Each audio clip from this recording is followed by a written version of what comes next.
Welcome to the Chef's Kitchen Healthy Fine Dining Series. I'm your host, Nicole Gaffney, and we're here today with St. Luke's University Health Network, bringing together doctors and chefs to create healthy new menu options to be featured at their restaurants.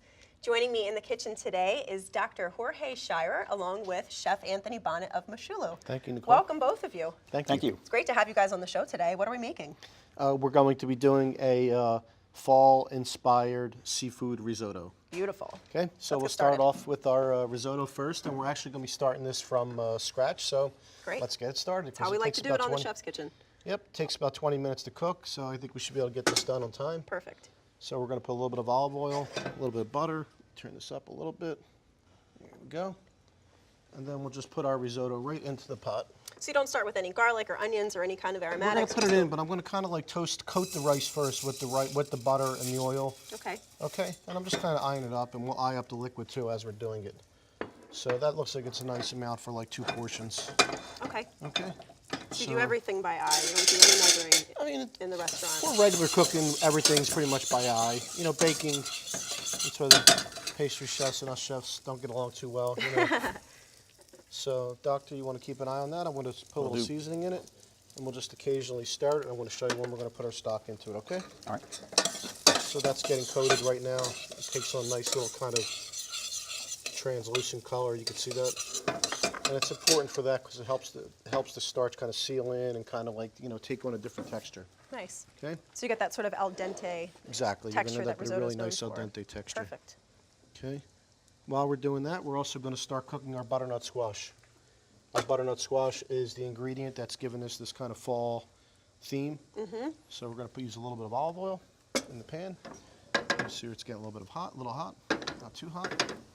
Okay. Now, could you use a different type of squash for this if you wanted? There's so many different types of heirloom vegetables there are and so winter many out squashes. right now. Mm-hmm. There are butternut squash, delicata, acorns. There's many different types of squash right now. So this is butternut. Butternut's real easy to work with. It dices up real easily. It's just very, you know, most of the times when people are talking about pumpkin, they're using butternut squash. It's just a very versatile squash. Once you get it peeled and seeded. I was going to say, yeah, it's easy for you to dice exactly. up. Do you have any tips for whacking into that? I find that a serrated knife works the best. Okay, that's interesting. Yeah, that is a good tip. I always knife. tell cooks, use a serrated knife, cut the ends off, peel it with the serrated knife, and then kind of square it off, and then it's a lot easier to work with. It's not rolling so much. Yeah. You want to pour a little bit of stock in now, Doctor? You could start, just go ahead and pour just enough to kind of cover. Now, Doc, you're quite an accomplished home cook, I must say.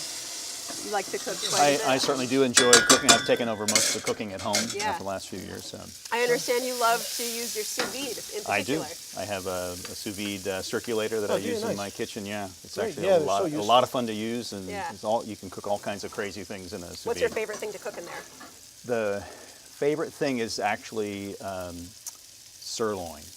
If you buy a sirloin and you sous vide it, it comes out perfectly. You set it for whatever temperature you want, and then when you're ready to, and it's actually great when you're entertaining guests. You actually leave it in the water bath, and you put it in an hour before your guests come, and you do your appetizers for half an hour, 45 minutes, and when you're ready to eat, you just take it out, you dry it off, and you finish it in a pan, and it actually makes the most perfect, glorious Are you a Celsius or a Fahrenheit? I actually, so here's the whole thing. So I actually do set it in Celsius, but I don't know what I usually do my meat like 115 degrees Fahrenheit, so that when I finish it, it doesn't get overcooked. So you're like at So then what I do is I'll tell the Google Assistant, I'll say convert 115 degrees Fahrenheit to Celsius, and so it tells me. Then I do 35 or whatever it is, 40.7 or something.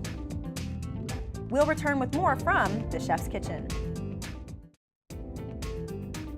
We now return to the Chef's Kitchen. So we have our squash going. You need me to stir? I put some sage go in ahead it. and I stir put a little that up. butter. Yes, Darren, if you think we need a little more Any stock, one of these spoons any is of the good? spoons are good, yep. While you're stirring, if you think you need a little more stock, go ahead and add a little more to it. I think you're doing good right now, though. It looks like it's going to absorb pretty much close. What I did with the squash was I just put some sage. I put salt and pepper. Smells amazing. I put some sliced shallots. Adds great flavor. Just going to Definitely. put a touch of the stock just to get it cooking a little bit. And that's pretty much it. It'll pretty much be done. Excuse me, Great. Doctor.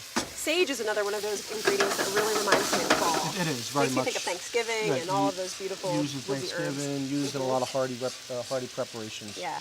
I also have a little tiny bit of Dijon mustard that I can add to this right now, just to kind of give it a Well, little that's bit of like, interesting. yeah, it gives a little bit of spice, a little bit Right. of warmth Little to it. tang. Yep. So that's that. Okay. Risotto's going nicely. Our squash is cooking. Looking good. Okay. Next step we're going to move on to is our seafood element. Perfect. Now, Doc, what kind of medicine do you practice with St. Luke's? So I'm an internist by training, but now I focus primarily on primary care internal medicine. So I basically see almost all adults in a primary care setting. You very much feel like Sherlock Holmes. You're trying to figure out what's going on with the patient, and medicine is really like that. So I really enjoyed that, and that's what kind of inspired me to go into internal medicine. That's awesome. And can you talk to me a little bit about the My Patient portal and what that's all about? So the My Chart portal, so St. Luke's health system uses an electronic medical record. So we take care of our patients using electronic medical records. If you call the office and make an appointment, that goes in the record. If you check in, that goes in the record. If you see me in the office, we give you a shot. All the documentation, everything goes into the medical record. So the MyChart patient portal actually allows the patients to actually have a view into their medical records. So you can go in, you can actually literally see your lab results, your imaging results, your mammogram results. You can also see every visit.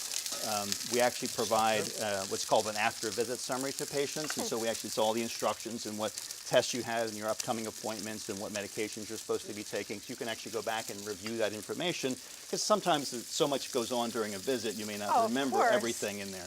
As a patient, that's incredibly helpful In to have. addition, the other neat things that you can do with the MyChart patient portal is you can actually send a message to your physician. So I have a great story. So not long, I'm at the Hamburg primary care practice out on Route 61, and it was actually within the first couple of weeks of being there, one of my new patients got on MyChart and developed a rash, and actually sent me a photograph of the rash, and literally I was able to look at it and go, oh, I was able to make the diagnosis from that. So it's actually a fantastic way, and actually spared her the need to come in for a visit. Right, exactly.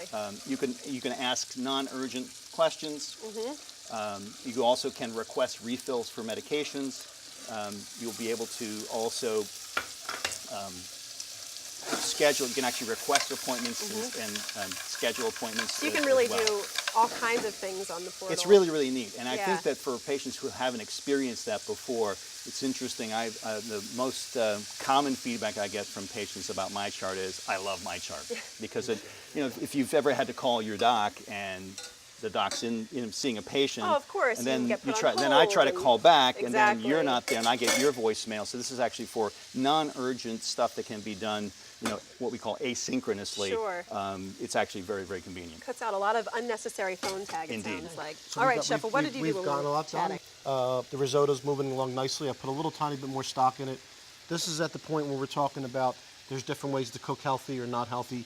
At this point in a restaurant, you would add maybe 3 or 4 of these butters At least. into your risotto. By all means. I mean, we can add one, and just adds a nice little kind of richness to it. We can add a little heavy cream at this point, which is unnecessary, but we can just keep it rolling like that. It's starting to soften up a little bit. I add a little more stock. The squash is done. It's great. So you can feel it softening up a little bit. really quickly. Cooked up really nicely. It has a nice flavor to it. In the meantime, I got some clams going in a pan with some olive oil. Also With cooking some up very shallots, quickly. garlic. You can see them already starting to They're open. opening up. The calamari's cooking. Okay. And we're going to hit them with the white wine. Okay. And then these, you really just want to let them open. We can get a cover for them. That would be the best thing you can do. You can easily cover with another pan if you don't have a cover. So we can just cover them up. They're going to go, and that's ready to go. And that's going to let out the juice that we're going to use for the sauce on the risotto also. Beautiful. We'll return with more from the Chef's Kitchen. We now return to the Chef's Kitchen. So I'm going to put a little salt, since I tasted it, a little more pepper in there. Okay. I'm going to add the diced tomatoes into the clams and the squid, Nice. the calamari. That's going to kind of soften up and add a little more juice to it and make it almost like a rosé kind of pink juice. Okay. Now we're getting down to the nitty gritty, the important part. We're going to get ready to sear scallops. Okay. This is where the timing really comes into play. Yeah. Well, if you were making this meal, a lot of these things could be done ahead of time. You can have your squash done beforehand. You can have your risotto partially cooked, and then you could just do your finishing stuff. So, but you can see it's not really that impossible if you're doing it all together. So. Should I give that another stir? Yeah, I think, see how you're starting to get down to that part where it's starting to like starch up a little bit? I think that's a good point where you could stir it now. Now, how do you know when risotto's done? Do you just continually taste it? And I think that's good, and we'll add a little more stock. I think, yes, I think taste, time, a combination of both. Some people like it a little more less done than others. Some people like it really soft, but you don't want to get it to the point where it's like, and I like to use the word porridgey. Yeah. Yeah, you don't want porridge. Definitely not. You want like almost separated kind of. So we have a bunch of sea scallops out here. They're really nice. They're nice and dry looking. So I meant to ask you, when you put the wine in with the calamari and the clams, how do you pick what wine you're going to use to cook? I generally don't distinguish too much except between sweet and dry. So on most cases, especially with seafood, you're using dry wine. So as long as it's a dry wine, a French Chablis, dry Chardonnay, oaky Chardonnay, Chenin Blanc, Sauvignon Blanc, I think you're in good shape. So with seafood, you would use a white wine to... I think with seafood, a prepare white your wine, sauce. any of the dry white wines would work great. Okay, we're ready to sear our scallops, and we're just going to sear probably 3 of these for one order. 3 is good. Okay. Okay, we're ready to sear. So make sure your oil's hot. Make sure your scallops are dry. Right down in the oil. Okay.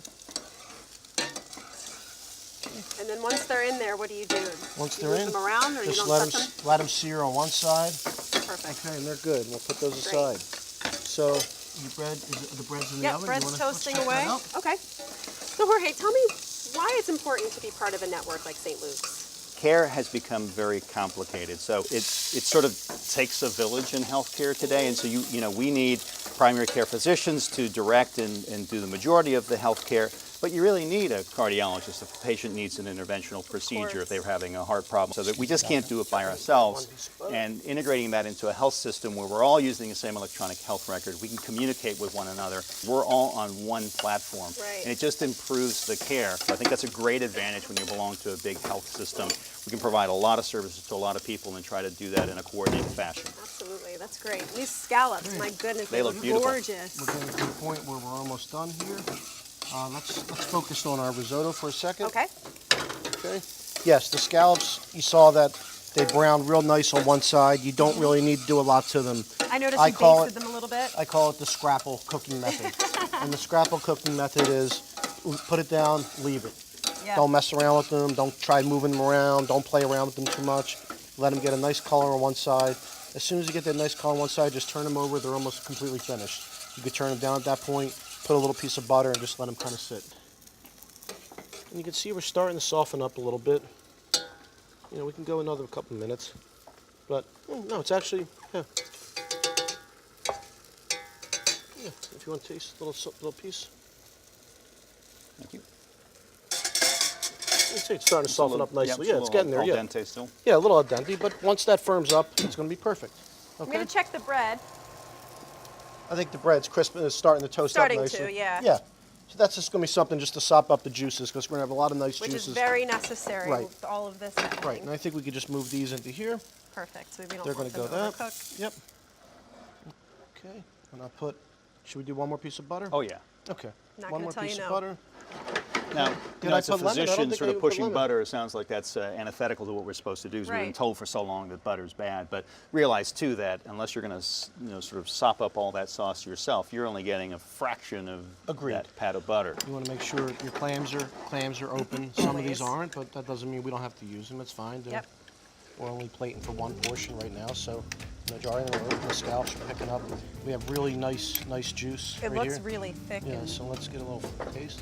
flavorful. Let's go. Yeah, it's good lemony. We'll return with more from the Chef's Kitchen. We now return to the chef's kitchen. When you get to this point, I think turn it way down, and this is when you can finish with a little bit of your cheese. Just a little Parmesan? Yep, a little Parmesan. Fold it in at the end. You don't want to put it too early because it starts getting like gummy and stretchy and a little like, it gets like kind of like changes texture somewhat. That's a great tip. Okay, we'll add our Parsley or herbs. chives. Save it for the You want to add very a little end. bit of the parsley too, Doctor, please? Okay.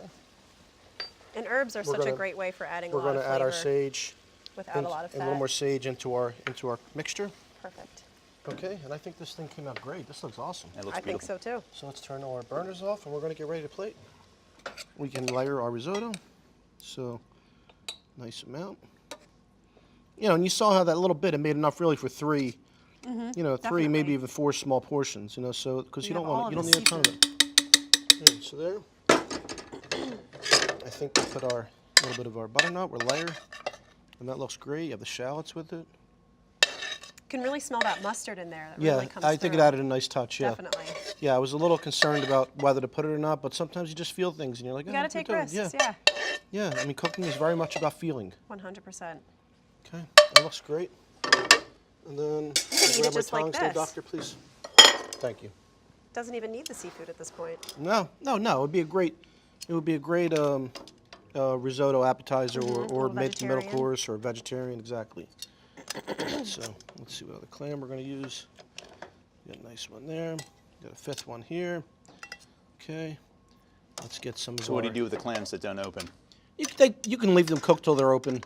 That's fine. They'll open, and they always yeah, they I always find do. they They almost have always open. various. You know, it's for some reason they have varying cooking times, and I don't know.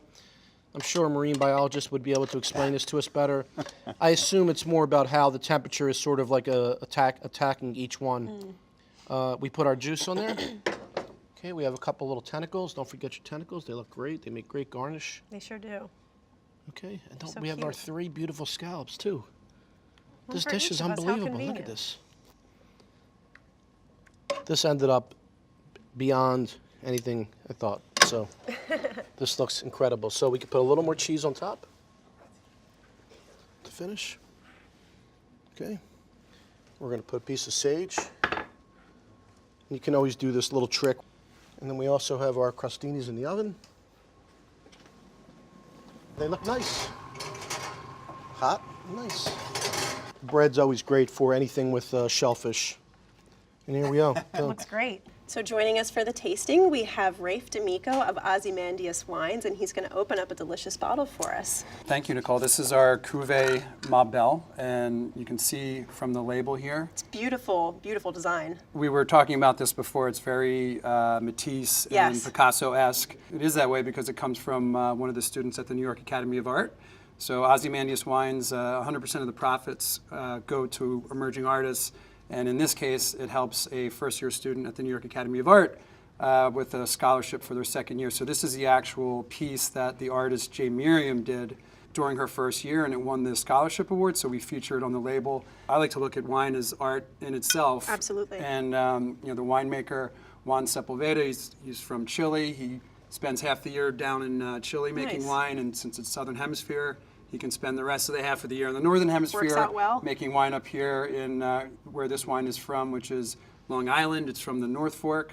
It's a blend of Sauvignon Blanc, Chardonnay. There's some Chard that's oaked, and then there's some Chardonnay that is in steel. Interesting. The Chardonnay in oak is 2015 vintage, so it's 36 months, lightly toasted, and there's a little bit of Pinot Gris, which is just, like Pinot Grigio, like Italian Sure. Pinot Grigio, about 10%. So without Sounds like a great Yeah. wine, yeah. further ado, Let's get that baby open. Let's get this puppy open.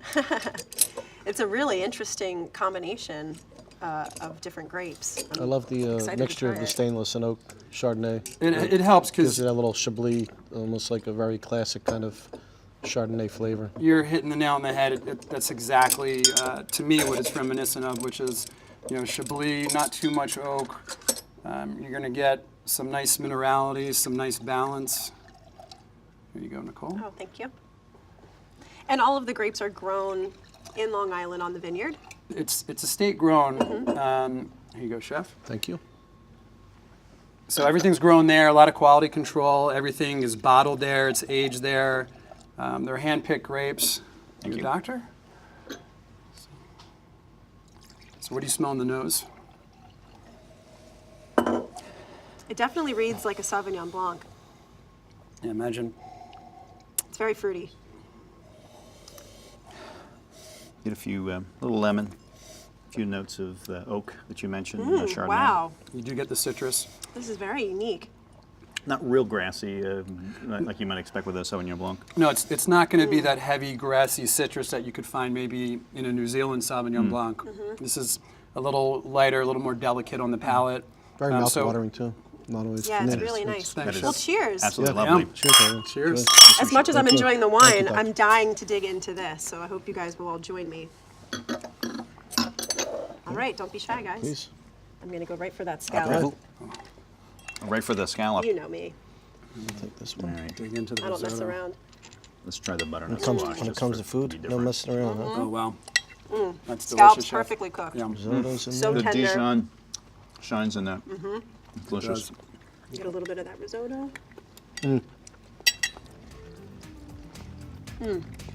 Wow. Fantastic. Squash is cooked perfect, yeah. And the risotto, you did a nice job on that. Oh, yeah. It's just the way I like it, just a little al dente. We had a great team. Thank you. Great. Thank you all for being here Delicious. so much. This was a Wow. lot of fun. And Rafe, really more Cheers appreciate you again. bringing the wine. My Cheers, pleasure. everyone. Thank Cheers. you.